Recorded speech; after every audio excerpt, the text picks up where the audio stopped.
Ayo, Chiksua here. We're going to two-turn the Mind Flyer without any RNG and also without any collab units. And yeah, also by the way, I do have a Twitch channel and a Discord as well, and we are aiming for Twitch partnership, so it would be awesome if you're going to join the continuous streams. Like for example, either tomorrow or on Friday, we are going to stream Guild Wars. So yeah, I'm really excited because last time Guild Wars, we didn't have that.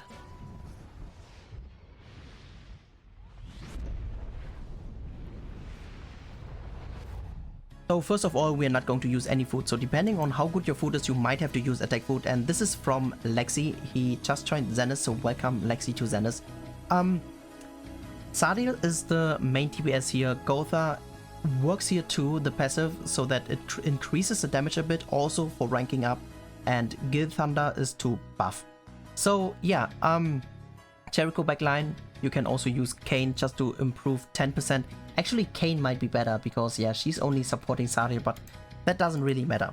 So my team is going to be mono green, and if you guys don't know, this is also a deathmatch, so Liz works here too, and she will rank up everyone, so we can rank up and we can just easily two-turn. Having him backline, yeah. Just like earlier, Kane can be used too. Here it doesn't really matter, it doesn't make a difference because it's mono green. Coming to the gear, so basically the gear on our Gotha doesn't really matter, but yeah, we're just going to click on it really quick. The gear on her kind of matters, so depending on how good your gear is, like mentioned earlier, maybe use attack food. And also, this is my Dunnerfall list, so if you have attack gear, it's better obviously, just so that she deals a bit more damage. And yeah, so overall stats, my Merlin, by the way, she doesn't have any cosmetics. Coming to the gear of Lexi, so he will show us the quarter pieces of his units. So this was the Sardil gear. He put on attack gear on Gotha so that he deals a bit more damage, even though it's not really necessary.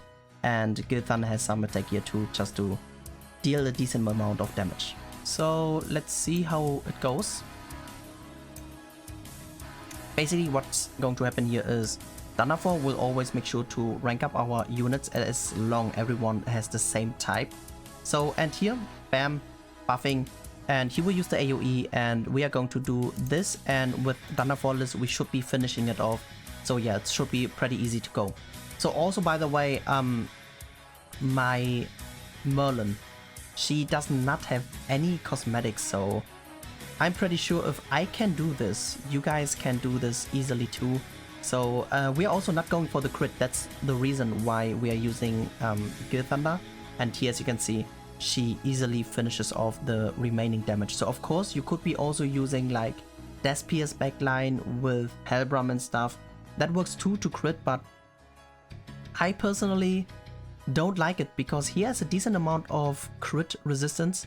So I'm not sure if it's 100% then or not. But yeah, he's going to use the Power Strike. And yeah, I can just finish off with whatever cards we have.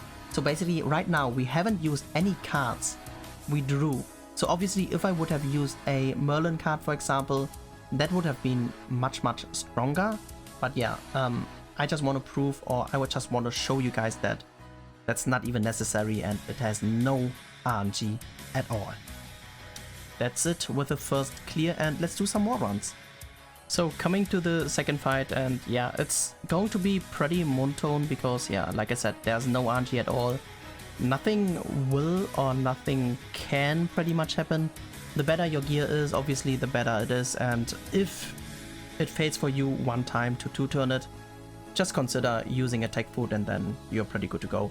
So of course, in the first phase, like this can crit more or less, so maybe it might be getting closer if you don't crit at all, but I'm not sure because yeah, as you can see, Liz does a decent amount of damage, and if you are afraid of the damage too, the other card which I currently still have of Dunnerfall Liz does more damage. So for example, let's say, hey, you want to secure killing him, just use that card instead. So maybe in future, in the other runs, I will show you guys. I think it did like 80k, the other card, I'm not 100% sure. But yeah, actually you guys can see, maybe, will you guys see that card? Okay, never mind. He used another Power Strike card here. So I think it's completely dead.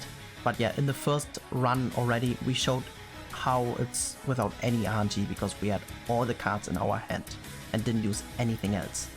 So with this start, he actually has another AoE card of Sariel, which is not too shabby.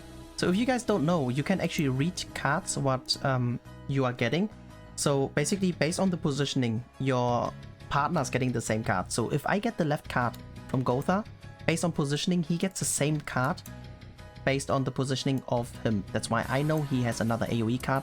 And here we can also see, damn, it critted much more. So we actually killed even without Liz. So I wanted to show you guys the multi-hit card, that it hits a bit harder, but yeah, it's whatever. But yeah, so as you can see, pretty easy, pretty fast forward, and there's no RNG needed at all. And of course, if you do get some better cards, hey, just use them. In the first run we showed already that it's not even necessary. But yeah, pretty cool. Let me know in the comments what you think, and let's do another run. So this time we are going to use the Danafor card first, so that you guys can see that this card deals a bit more damage. I think it's also pretty clear because this one has 300% while this one only has 210%. So we use this. I always misclicked.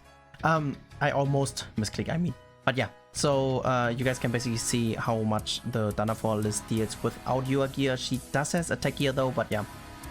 I think even with HP gear, it should be pretty good, it should be pretty fine. So here we got much less, what it's called, crits on our Sariel, and the 2-hit of Liz did over 100k, which is much more than the other card. And then easily, as usual, we just finish off the Mind Flyer within 2 turns, super quick, super fast, and yeah, without any issues too.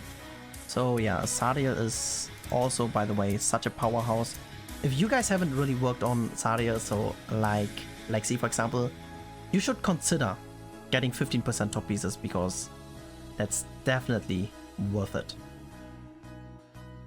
If you are not aware why it's so important to do the Mind Flyer every day, basically you're getting a lot of stuff here for free and it doesn't even cost any stamina, so there's no reason to hesitate and doing this, because like for example the gold chest to get gold, even if you have skipped ReZero, even if you have skipped the collab.